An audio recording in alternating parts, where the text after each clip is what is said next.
بسم الله الرحمن الرحيم وصلى الله وسلم وبارك على سيدنا محمد وعلى آله وصحبه أجمعين. Bienvenue dans la troisième partie des suites numériques.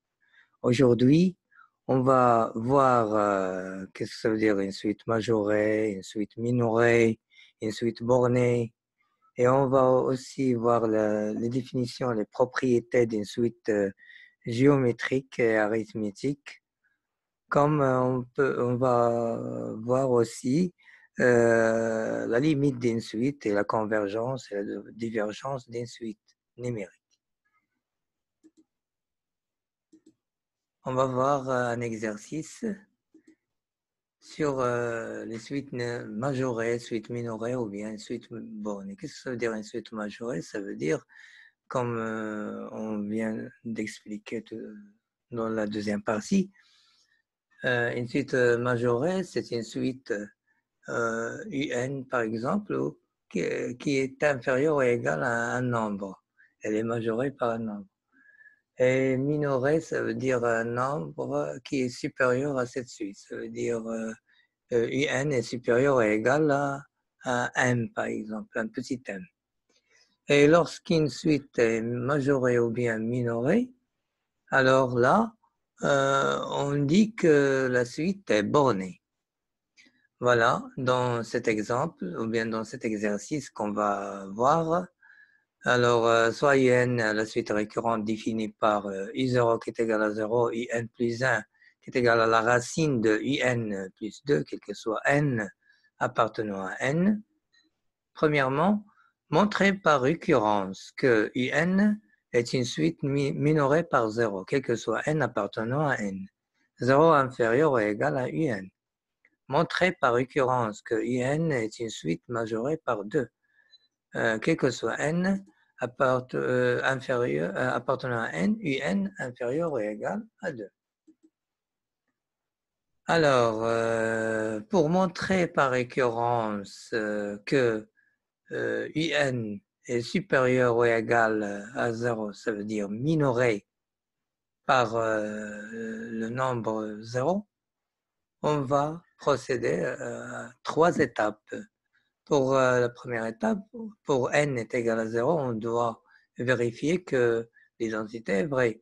Alors, pour n est égal à 0, nous avons I0 qui est égal à 0, donc I0 est supérieur ou égal à 0. Pour n, supposons que UN est supérieur ou est égal à 0, quel que soit n appartenant à n. Donc, on a fait une supposition pour n. Et pour n plus 1, on va montrer que UN plus 1 est supérieur ou égal à 0, quel que soit n appartenant à n. Alors, d'après la supposition, on a UN supérieur est égal à 0, d'où UN plus 1 plus 2 est toujours supérieur est égal à 0. Alors, la racine de UN plus 2 est supérieur est égal à 0. Donc, UN plus 1 est supérieur est égal à 0. Alors, 0 est inférieur à ou égal à UN. D'où UN est une suite minorée par 0. La deuxième question. Dans la deuxième question, on nous demande de montrer par récurrence que quel que soit n appartenant à n, UN inférieur ou égal à 2, alors pour n est égal à 0, nous avons I0 qui est égal à 0, donc I0 est inférieur à 2, ou égal. Pour n, on va supposer que UN est inférieur ou égal à 2, quel que soit n appartenant à n. Pour n plus 1, montrons que UN plus 1 est inférieur ou égal à 2, quel que soit n appartenant à n. Alors, on a UN inférieur est égal à 2, UN plus 2 est inférieur est égal à 4, la racine de UN plus 2 est inférieur est égal à la racine de 4.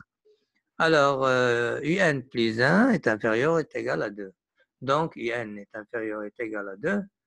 On déduit que UN est majoré par 2.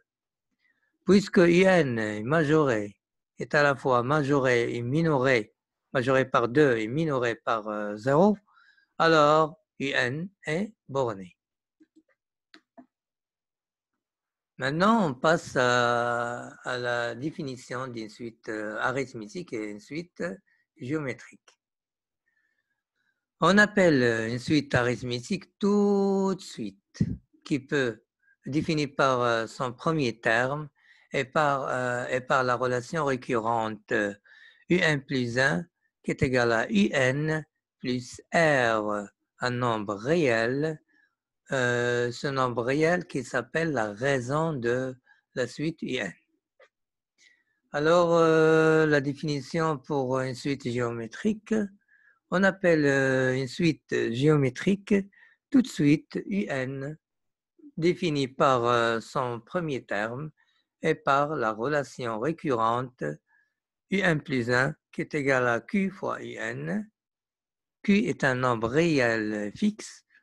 Le réel Q s'appelle la raison de la suite un.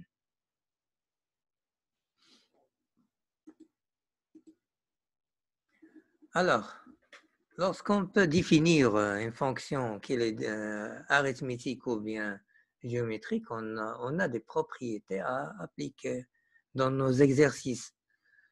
Alors, si on démontre que la suite, par exemple, un a une forme récurrente qui s'écrit sous forme un plus 1 qui est égal à un plus 1 r, tel que ce r est un nombre réel fixe, c'est la raison.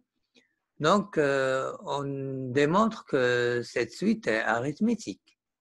Alors, on a les propriétés suivantes. On a un, la forme explicite de un s'écrit sous forme un qui est égal à u0 plus n multiplié par r. Si on a le premier terme u0. Et parfois, on ne trouve pas que le premier terme c'est u0, on peut trouver u1, u2, etc. Alors, on va généraliser la forme explicite. La forme générale, c'est un est égal à uk plus la différence entre le dernier terme et le premier terme, ça veut dire n moins k, multiplié par la raison, r. Alors, pour la somme d'une suite arithmétique, on a, par exemple, prenons l'exemple que la somme commence par u0. u0 et se termine par un des termes. Alors, la somme, c'est le premier terme plus le dernier terme multiplié par le nombre de termes divisé par 2. S est égal, dans notre cas, est égal à n plus 1 divisé par 2, c'est le nombre de termes divisé par 2, multiplié par u0 plus un. Le nombre de termes, on l'obtient dans la somme. Dans la somme, on l'obtient par la différence de le dernier terme moins le premier terme, le dernier terme moins le premier terme, et on ajoute 1. Soit trois nombres consécutifs A, B, C. Alors, on peut appliquer cette identité. A plus C est égal à 2 multiplié par B. Par exemple, on a 3, 4 et 5. Alors, 3 plus 5, ça va nous donner 2 multiplié par 4. Passons maintenant à la suite géométrique. Si la forme récurrente, on a démontré que la forme récurrente d'une suite s'écrit sous la forme un plus 1 est égal à un multiplié par k, tel que k est différent de 0. Donc, c'est un nombre réel, c'est la raison de la suite géométrique. Alors, on passe aux propriétés. On peut appliquer les propriétés. Alors, la forme explicite, c'est un qui est égal à q à la puissance n multiplié par u0 si on a u0 le premier terme, et si on a u1 ou bien u2 comme premier terme, Dans ce cas-là, on va utiliser la forme explicite générale. Un est égal à Q à la puissance n moins K multiplié par UK. Si on a trois nombres consécutifs, le produit du premier et du troisième, ça va nous donner le carré du deuxième, B carré. A multiplié par C est égal à B carré. Alors, S, la somme d'une suite géométrique. Elle commence par U0 et se termine par UN. C'est quoi? C'est le premier terme, oui, le premier terme multiplié par le facteur de 1 moins Q à la puissance N plus 1. Q, c'est la raison à la puissance, le nombre de termes. Comme je viens d'expliquer tout à l'heure, le nombre de termes, on le trouve par la différence entre le premier terme et le dernier terme plus 1. Ça veut dire n moins 0 plus 1, c'est n plus 1. Divisé par 1 moins la raison q. La convergence d'une suite. Convergence d'une suite numérique. On dit qu'une suite est convergente lorsque sa limite, la limite lorsque n tend vers plus l'infini est égale à un nombre réel, à L, un nombre réel. Il converge vers un nombre réel.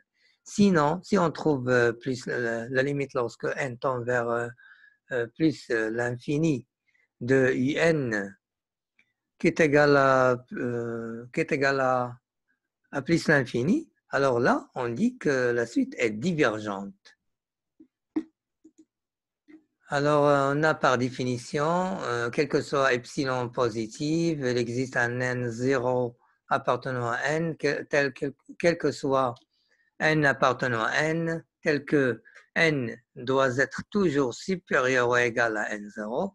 Ça implique que un est comprise entre L moins epsilon et L plus epsilon.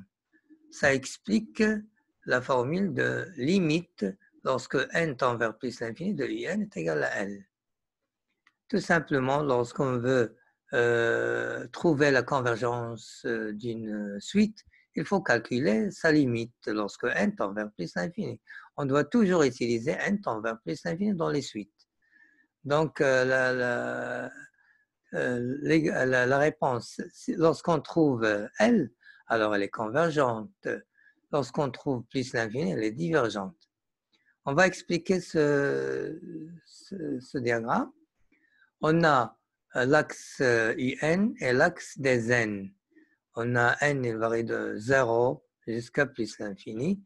Et UN, elle commence par 0, 0,1, 0,2, 0,3, 0,4.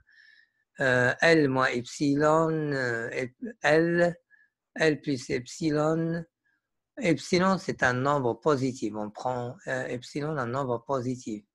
Et N0, c'est le nombre où UN est égal à L. Le nombre où UN est égal à L. Donc, la différence, ou bien la marge qui borne la suite, elle doit être comprise entre L plus epsilon et L moins epsilon pour qu'on peut dire que UN est convergente. On remarque que, comme je viens de dire dans la première partie, qu'une suite numérique est une fonction numérique. Alors, c'est une fonction. Donc, voilà la graphe de cette fonction. Il varie de 0 jusqu'à plus l'infini. Il prend ses valeurs dans R.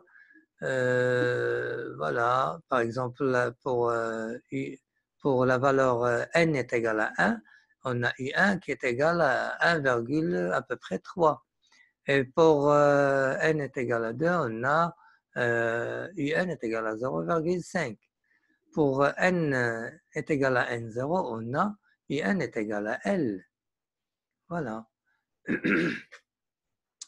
Alors, on remarque que la trajectoire de la suite IN, elle varie de façon à converger vers la droite UN qui est égale à L. Elle converge vers cette valeur. Elle prend la valeur parfois, dans ce cas, et elle est tout près de la valeur. Voilà. Donc, lorsque n tend vers plus l'infini, on remarque que la variation de un, elle est comprise entre L plus epsilon et L moins epsilon. Hein? Jusqu'à arriver à plus l'infini, elle va converger vers L.